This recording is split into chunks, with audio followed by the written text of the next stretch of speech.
Trailblazers coach Chauncey Billups and Miami Heat guard Terry Rozier have both been arrested as part of FBI investigations into sports gambling. The courtroom fell silent for a moment that felt like forever. Over 150 new names had just been dropped, and the tension inside was thick enough to cut with a knife.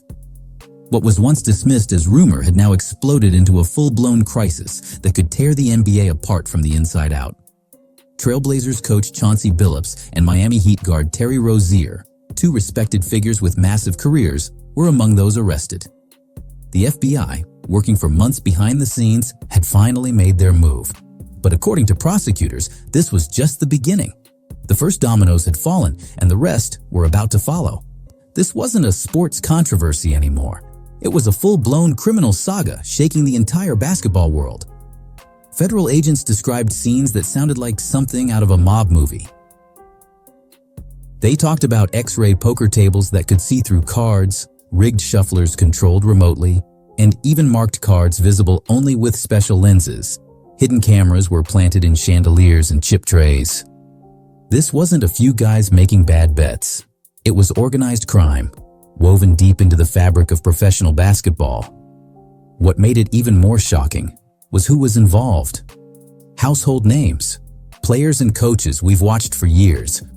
The people who were supposed to represent the integrity of the sport were now being paraded into courtrooms, accused of fraud, racketeering, and insider betting. The first wave of arrests, 30 people across 11 states, hit the league like an earthquake. At that very moment, Terry Rozier was taken into custody in Florida, wearing a Charlotte Hornets hoodie, looking stunned as the cameras flashed. Federal prosecutors argued for a massive bond, saying he was part of a betting ring that had used non-public NBA information to make millions.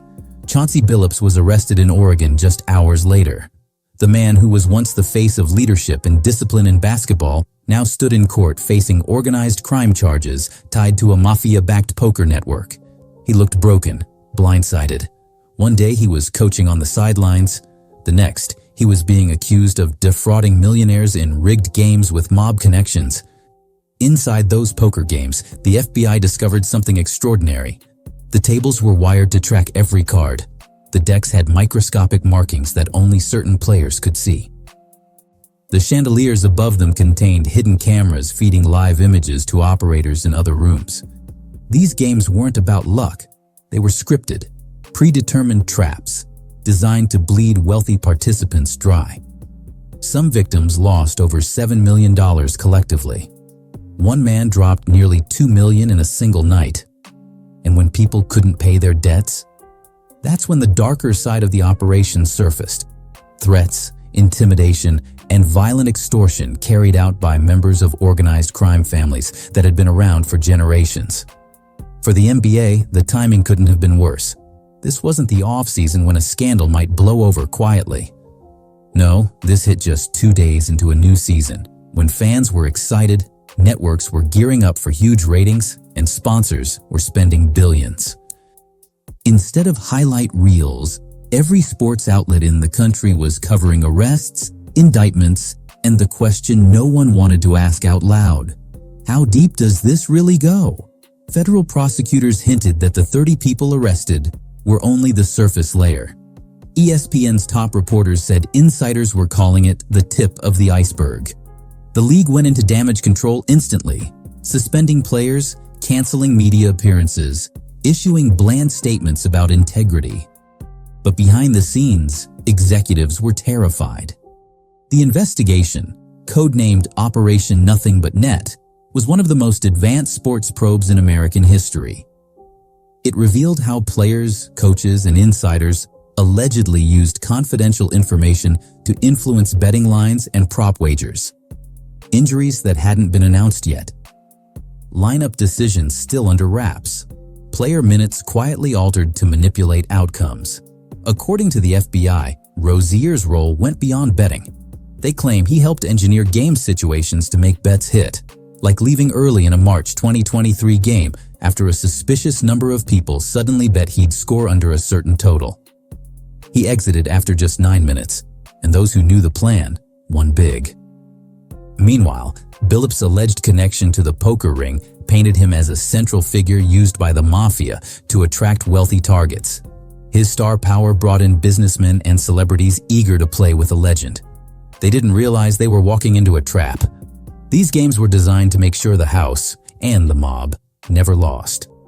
FBI Director Kash Patel described the entire setup as mind-boggling, saying it combined Hollywood-level tech with underworld tactics. The federal indictments also confirmed links to multiple organized crime families, the Bonanno, Gambino, and Genovese clans among them. The reach of the operation was staggering. As the details spread, the entire sports world froze. Fans who had once cheered these players were now watching them being led into courtrooms in handcuffs. Headlines screamed NBA in chaos and courtroom meltdown.